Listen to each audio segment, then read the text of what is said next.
नमस्ते. मी प्राध्यापक संजय वैद्य, अर्थशास्त्र विभाग, राब नारायणराव बोरावके महाविद्यालय श्रीरामपूर. आजच्या या भागामध्ये आपण मुलाखतीची वैशिष्ट्य आणि उद्दिष्ट पाहणार आहोत की यापूर्वी आपण प्राथमिक तथ्य संकलनाच्या विविध पद्धती पाहत आहोत. त्यामध्ये निरीक्षण पाहिलं, निरीक्षणाचा अर्थ, वैशिष्ट्य, निरीक्षणाचं वर्गीकरण किंवा प्रकार हे पाहिले. त्यानंतरचा दुसरा जो भाग आहे, प्राथमिक तथ्य संकलनाची जी पद्धत आहे किंवा पद्धती वापरली जाते ती आहे की मुलाखत, इंटरव्ह्यू. आपण मागच्या व्हिडिओमध्ये मुलाखतीचा अर्थ, मुलाखतीच्या व्याख्या वेगवेगळ्या पाहिल्या आणि मुलाखतीचा अर्थ आणि व्याख्या पाहिल्यानंतर मुलाखतीचे काही वैशिष्ट्य स्पष्ट होतात की मुलाखत नेमकी काय आहे. ती वैशिष्ट्य आपण या ठिकाणी घेणार आहे की मुलाखत ही असं तंत्र आहे की प्रश्नकर्त्याला उत्तरदात्याच्या अंतर्मनात डोकावून पाहण्याचं तंत्र आहे. मुलाखत हा एक सुसंवाद आहे की अभ्यास विषयासंदर्भात माहिती गोळा करण्यासाठी प्रश्नकर्ता म्हणजेच अभ्यासक, संशोधक ज्याच्याकडून माहिती गोळा करायची आहे त्याच्याशी प्रत्यक्ष संबंध प्रस्थापित करतो आणि वेगवेगळ्या गप्पा गोष्टी करतो, वेगवेगळ्या विषयाच्या अनुषंगानं, प्रश्नाच्या अनुषंगानं, आणि त्या उत्तरदात्यानं जी माहिती पुरवलेली असते ती माहिती नोंद करून आपल्या संशोधन कार्यासाठी वापरतो. म्हणून विशेषतः सामाजिक संशोधनामध्ये मुलाखत तंत्राचा मोठ्या प्रमाणात वापर केला जातो. कारण सामाजिक संशोधनात जो अभ्यास विषय आहे तो आहे मानवी वर्तणूक, मानवी स्वभाव, म्हणजे सामाजिक घटना, सामाजिक व्यवहार यांच्याशी संबंधित अध्ययन केलं जातं. म्हणून अशा विषयाची माहिती वस्तुनिष्ठ पद्धतीनं, अधिक चांगल्या पद्धतीनं गोळा करण्यासाठी मुलाखत या तंत्राचा वापर केला.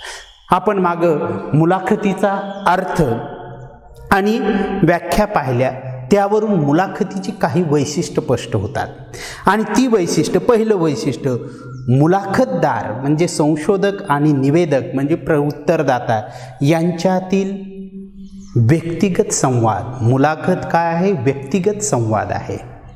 कुणातील? तर जो अभ्यासक आहे आणि जो त्याला माहिती पुरवतो त्याला आपण निवेदक असं म्हणतो. उत्तरदाता, प्रश्नकर्ता आणि उत्तरदाता यांच्यातील व्यक्तिगत संवादातून जी माहिती गोळा केली जाते त्याला आपण मुलाखतीद्वारे गोळा केलेली माहिती आहे.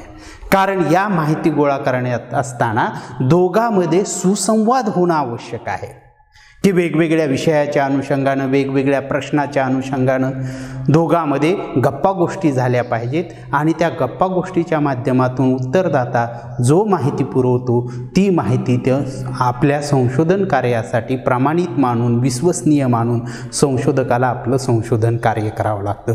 म्हणून व्यक्तिगत सुसंवाद किंवा संवाद, पर्सनल डायलॉग, मुलाखत हे काय आहे? पर्सनल डायलॉग आहे की दोन व्यक्तीमधील हा पर्सनल डायलॉग आहे. म्हणून मुलाखतीचे हे एक वैशिष्ट्य आहे. की दुसरं, समान दर्जा, की मुलाखतीमध्ये उत्तरदात्याचा किंवा उत्तर देणाऱ्याचा किंवा माहिती पुरवणाऱ्या व्यक्तीचा आणि प्रश्न विचारणाऱ्या व्यक्तीचा दर्जा समान असतो. की या मुलाखतीमध्ये व्यक्तिगत संवाद होत असताना माहिती पुरवणारी, माहिती विचारणाऱ्या दोन व्यक्ती या बुद्धिमत्तेच्या दृष्टीनं समान आहेत असं ग्राह्य धरलं जातं. की समान दर्जा, की प्रश्नकर्ता वेगळा आहे असा विचार नाही येत किंवा माहिती पुरवणारा व्यक्ती वेगळा आहे असा विचार येत नाही. की दोघाचाही दर्जा बौद्धिक पातळीवर, मानसिक पातळीवर ज्या ठिकाणी मुलाखत घ्यायची आहे त्या ठिकाणी समान मानला जातो आणि दोघांमध्ये व्यक्तिगत संबंध प्रस्थापित होऊन ते दोघंजण व्यक्तिगत सुसंवादातून, व्यक्तिगत गप्पा गोष्टीतून आपली माहिती पुरवत असतात. म्हणून मुलाखतमध्ये उत्तरदाता, माहिती पुरवणारा निवेदक आणि प्रश्न विचारणारा संशोधक यांचा अभ्यास विषयाच्या अनुषंगानं दर्जा हा कसा असतो? समान असतो. म्हणजे हे एक मुलाखतीचं वैशिष्ट्य झालं.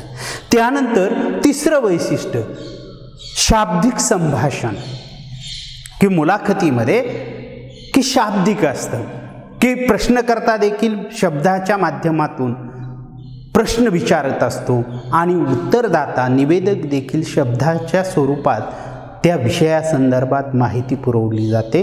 म्हणून हे एक वैशिष्ट्य शाब्दिक संभाषण की दोघांमध्ये शाब्दिक लिखित काही नसतं, फक्त तो उत्तर दिलेली माहिती थोडक्यात नोंदवू शकतो.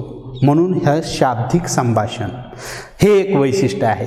त्यानंतर संशोधक निवेदकाकडून माहिती मिळवणाऱ्या माहितीची नोंद करत असतो की संशोधक अभ्यासकर्ता म्हणजे प्रश्नकर्ता मुलाखती दरम्यान ज्याच्याकडून माहिती प्राप्त करायची आहे त्याला वेगवेगळ्या विषयाच्या अनुषंगानं आपल्या विषयाच्या अनुषंगानं वेगवेगळी प्रश्न विचारत असतो आणि त्या प्रश्नाच्या अनुषंगानं तो उत्तरदाता आपल्या ज्ञानाच्या आधारे आपल्या अनुभवाच्या आधारे त्या विषयाच्या संदर्भात माहिती सांगत असतो. तेव्हा संशोधक ती माहिती योग्य पद्धतीनं नोंद करत असतो. कारण माहिती की त्या डायलॉग पर्सनल व्यक्तिगत सुसंवाद झाल्यानंतर कालांतरानं त्यांनी काय माहिती सांगितली याचं विस्मरण होण्याची शक्यता असते. त्यामुळं संशोधक मुलाखती दरम्यान उत्तरदात्यानं जी माहिती पुरवलेली आहे त्याची थोडक्यात नोंद करून घेत असतो. त्यानंतर संशोधक आणि निवेदक यांच्यातील संबंध मुलाखतीपुरते मर्यादित असतात की मुलाखत या पद्धतीनं माहिती गोळा करत असताना संशोधक आणि निवेदक की त्या मुलाखतीचा वेळ काळ ठिकाण ठरलेलं असतं की मुलाखत घेण्यासाठी त्या संबंधित उत्तरदात्याचं किंवा निवेदकाची संशोधकाला वेळ घ्यावी लागते. ठिकाण मुलाखतीसाठीचा वेळ आणि ठिकाण आणि तारीख निश्चित करावी लागते आणि मग हे निश्चित केल्यानंतर त्या वेळेपुरताच दोघांमधील सुसंवाद असतो. त्या वेळेपुरते दोघांमधील संबंध प्रस्थापित झालेले असतात. मुलाखत संपल्यानंतर प्रत्यक्ष त्यांच्यामध्ये पुन्हा संबंध प्रस्थापित होतील याची शक्यता कमी असते.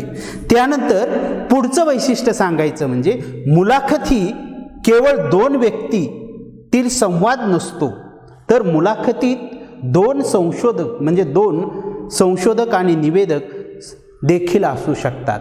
म्हणजे सांगण्याचं तात्पर्य की मुलाखत ही प्रश्नकर्ता एका व्यक्तीची घेऊ शकतो किंवा एका व्यक्तिगटाची समूहाची घेऊ शकतो आणि त्यांच्यातील परस्पर हितगुज होत असतं की अलीकडं टी व्ही चॅनल असतील किंवा सोशल मीडियावर असेल की आपण वेगवेगळ्या माध्यमातून एखाद्या विशिष्ट गटाकडून माहिती मिळवत असतो, तेही सुसंवादाच्या माध्यमातून.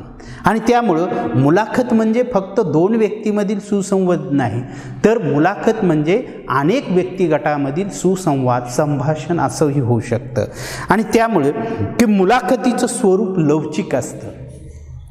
हे एक वैशिष्ट्य की प्राथमिक तथ्य संकलन करण्याच्या दृष्टीनं मुलाखत तंत्र हे अतिशय लवचिक आहे की मुलाखत प्रश्नकर्ता परिस्थिती सापेक्ष आपले प्रश्न विचारत असतो की आपल्याला जी माहिती आवश्यक आहे त्या माहितीच्या अनुषंगानं प्रश्न करत असतो, परंतु उत्तरदात्याचं दृष्टिकोन विचारात घेत असतो की एखाद्या उत्तरदात्याला एखादा प्रश्न मुलाखती दरम्यान आवडत नसेल किंवा त्याचा ॲटिट्यूड वेगळा असेल तर त्याला प्रश्नाचं स्वरूप बदलावं लागतं. आणि मग या प्रश्नाचं स्वरूप बदलत असताना संशोधन करता जर उत्तरदात्याला एखादा प्रश्न आवडत नसेल किंवा त्या संदर्भात हे नसेल तर त्याला अर्थ समजून सांगतो किंवा पर्यायी प्रश्न उपस्थित करतो. म्हणजे मुलाखती दरम्यान उत्तरदाता आपल्या प्रश्नाचं स्वरूप प्रश्नकर्ता आपल्या प्रश्नाचं स्वरूप उत्तरदात्याचा ॲटिट्यूड बदलू शकतो. म्हणजे मुलाखतीमध्ये विचारल्या जाणाऱ्या प्रश्नांचं स्वरूप देखील लवचिक असतं. म्हणून मुलाखतीचं हे एक वैशिष्ट्य आहे की ज्या लोकांची मुलाखत घ्यायची आहे ते लोक माहिती पुरवण्यासाठी उत्सुक आहेत का? एखादा प्रश्न त्यांना आवडत नसेल तर त्या प्रश्नाच्या अनुषंगानं प्रश्नकर्ता अभ्यासकर्ता वेगळ्या स्वरूपात प्रश्न विचारून त्यांच्याकडून अपेक्षित माहिती गोळा करू शकतो. म्हणजे सांगण्याचं तात्पर्य की संशोधनामध्ये प्राथमिक तथ्य संकलन करण्यासाठी मुलाखती एवढा लवचिक मार्ग पद्धती नाही. म्हणून मुलाखत तंत्राचं हे एक वैशिष्ट्य सांगण्यात येतं की मुलाखत ही एक लवचिक आहे. लवचिकता म्हणजे मुलाखतीचं स्वरूप लवचिक असतं, हे एक वैशिष्ट्य आहे. त्यानंतर आपण दुसरा भाग पाहू, मुलाखतीची उद्दिष्ट, की ऑब्जेक्टिव्ह ऑफ इंटरव्ह्यू मेथड, की परीक्षेमध्ये, विद्यापीठ परीक्षेमध्ये मुलाखतीचा अर्थ सांगून उद्दिष्ट सांगा असा प्रश्न विचारला जातो. मग आपण या ठिकाणी माहिती प्राप्त करणे, त्यानंतर दुसरं उद्दिष्ट गृहीत कृत्याच्या निर्मितीस सहाय्यक गुणात्मक तथ्याचं संकलन, अतिरिक्त माहिती प्राप्त करणे, खाजगी आणि गोपनीय माहिती प्राप्त करणे आणि निरीक्षणाची संधी, असे आपण 6 त्यातलं माहिती प्राप्त करणे, की पारस्परिक किंवा मुलाखतीमध्ये निवेदक आणि प्रश्नकर्ता यांच्यात परस्पर संबंध प्रस्थापित होतात, प्रत्यक्ष संबंध प्रस्थापित होतात आणि त्या मुलाखतीच्या माध्यमातून वस्तुनिष्ठ अभ्यास विषयाच्या संदर्भात उपयुक्त आवश्यक माहिती मिळवण्याच्या दृष्टीनं मुलाखत तंत्र हे अतिशय उपयुक्त आहे. जर अभ्यास विषयाच्या संदर्भात प्राथमिक तथ्य विश्वसनीयरित्या संकलित करायचे असतील, प्राथमिक माहिती अधिक चांगल्या पद्धतीनं गोळा करायची असेल तर मुलाखत हे तंत्र उपयुक्त पडतं. म्हणून मुलाखतीचं पहिलं उद्दिष्ट विश्वसनीय आवश्यक उपयुक्त माहिती संकलित करणं, अभ्यास विषयाच्या संदर्भात अतिशय विश्वसनीय वस्तुनिष्ठ माहिती संकलन करणं हे मुलाखतीचं पहिलं उद्दिष्ट. गृहीत कृत्याच्या निर्मितीस सहाय्य, की संशोधन विषयाच्या स्वरूपाची माहिती मुलाखतीद्वारे देत असतो, की संशोधक अभ्यास करता आपल्या उत्तरदात्याला अशा प्रश्नांची विचारणा करतो, अशा पद्धतीनं सुसंवाद साधतो की त्या सुसंवादामधून उत्तरदाता त्या विषयाच्या संदर्भात जी त्याची उपयुक्त माहिती आहे, अपेक्षित माहिती आहे, तो पुरवत असतो.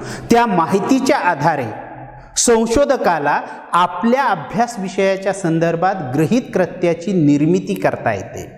गृहीत कृत्य म्हणजे काय, की संशोधन समस्येच्या निदान करण्यासाठीची संभाव्य उत्तरं विधानाच्या स्वरूपात मांडणं, याला आपण गृहीत कृत्य म्हणतो. अशी गृहीत कृत्य निर्माण करण्यासाठी संशोधकाला मुलाखतीद्वारे जी माहिती प्राप्त होते तिचा उपयोग होतो.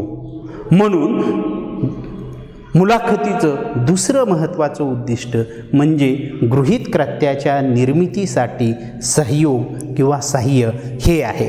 त्यानंतरचं उद्दिष्ट आपण गुणात्मक तथ्य संकलन, की मुलाखतीद्वारे की अभ्यासा विषयाची आपण विचारणा केली असता की अभ्यासासाठी एखाद्या सामाजिक संशोधनामध्ये प्रामुख्यानं गुणात्मक तथ्यांची आवश्यकता असते. अशी गुणात्मक तथ्ये म्हणजे मानवाचा स्वभाव, मानवाची गुणवैशिष्ट्य, मानवी वर्तणुकीची गुणवैशिष्ट्य यांच्या संदर्भात, मानवी व्यवहाराच्या संदर्भात माहिती गोळा करायची असेल तर ही गुणात्मक स्वरूपाची माहिती आहे. आणि अशी गुणात्मक स्वरूपाची माहिती संख्यात्मक स्वरूपात मिळवण्याच्या दृष्टीनं मुलाखत तंत्र हे अतिशय उपयुक्त ठरतं. म्हणजे गुणात्मक तथ्य सामुग्री गोळा करण्याच्या दृष्टीनं मुलाखत तंत्राचा उपयोग मोठ्या प्रमाणात होतो. विशेषतः सामाजिक संशोधनामध्ये. सामाजिक संशोधनाचे अभ्यास विषय हे मानवी व्यवहार, मानवी वर्तणूक यांच्याशी निगडीत असतात आणि या अशा गुणात्मक बाबीच्या संदर्भात जर तथ्य संकलन करायचं असेल, उपयुक्त माहिती गोळा करायची असेल तर मुलाखत या तंत्राचा अवलंब मोठ्या प्रमाणात केला जातो. म्हणून मुलाखतीचं हे एक उद्दिष्ट मानलं जातं की गुणात्मक तथ्य संकलन करणे हे मुलाखतीचं वैशिष्ट्य झालं. त्यानंतर पुढचं वैशिष्ट्य की अतिरिक्त माहिती प्राप्त करणे, की मुलाखतीच्या माध्यमातून अतिरिक्त माहिती गोळा होते.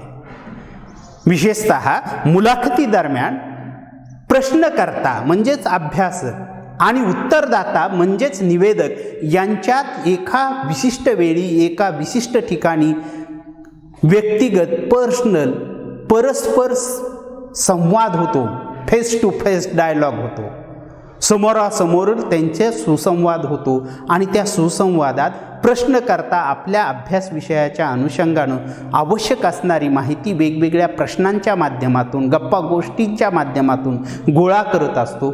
जर दोन्ही म्हणजे प्रश्नकर्ता आणि उत्तरदात्या यांच्यात अतिशय विश्वसनीय परस्पर संबंध निर्माण झाले तर उत्तरदाता आपल्याला जी अतिरिक्त माहिती असते ती माहिती देखील संशोधकाला पुरवत असतो. म्हणजे अभ्यास विषयाच्या दृष्टीनं आवश्यक असणारी अतिरिक्त माहिती मुलाखतीच्या माध्यमातून गोळा करणं शक्य होतं. म्हणून मुलाखतीचं हे एक उद्दिष्ट मानलं जातं की मुलाखतीद्वारे अतिरिक्त माहिती प्राप्त होते.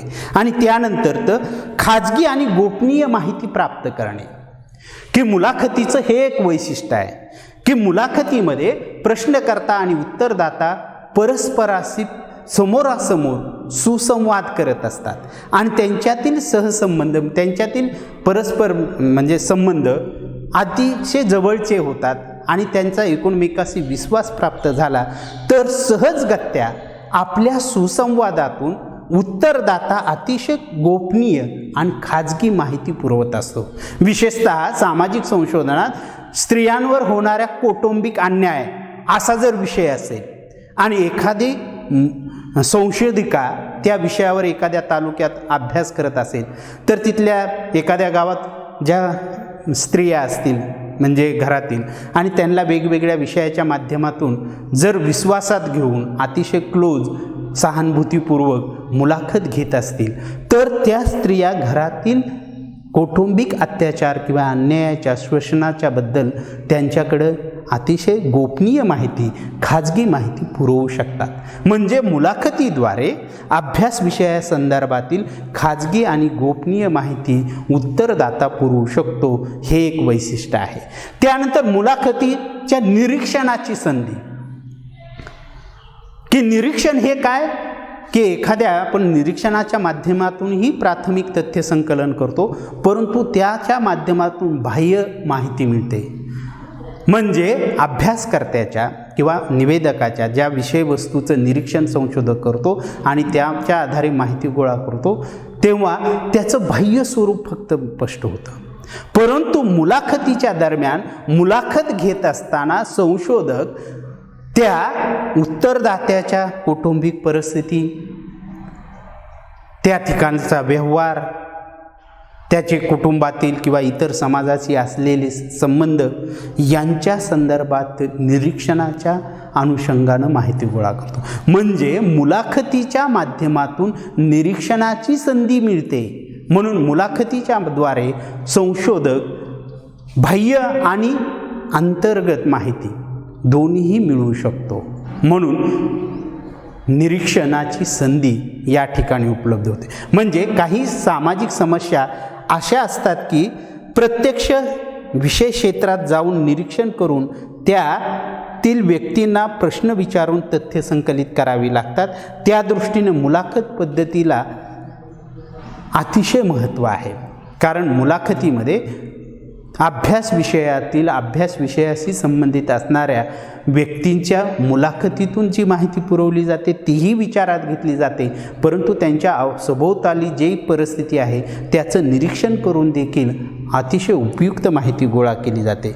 म्हणजे मुलाखतीच्या दरम्यान मुलाखत देणाऱ्या व्यक्तीच्या कौटुंबिक वातावरण त्याचे इतर व्यक्तीशी असलेले संबंध तसेच कुटुंबातील क्रिया व व्यवहाराचे संशोधक निरीक्षण करत असतो. अशा निरीक्षणातून अभ्यास विषयासाठी महत्त्वपूर्ण माहिती गोळा केली जाते. तुम्हाला सांगायचं म्हणजे एखाद्या शासकीय योजनांचं लाभार्थी असतील आणि त्या लाभार्थींना काय आर्थिक सामाजिक परिणाम झाले याचा जर अभ्यास करायचा असेल आणि तो संशोधक त्या कुटुंबाकडे गेला आणि कुटुंब प्रमुखाशी भेटला की तुम्हाला या योजनेची माहिती मिळालेली आहे तुम्हाला काय फायदा झाला तर जाणीवपूर्वक तो लाभार्थी फारसा फायदा नाही आम्ही दारिद्र्य रेषेखालीच आहेत असं आहे तसं आहे सांगतो. परंतु त्या कुटुंबाचं ऑब्झर्वेशन केल्यानंतर की त्यांच्याकडे 2-3 गाड्या आहेत चांगले स्मार्ट मोबाईल 40-50 हजाराचे आहेत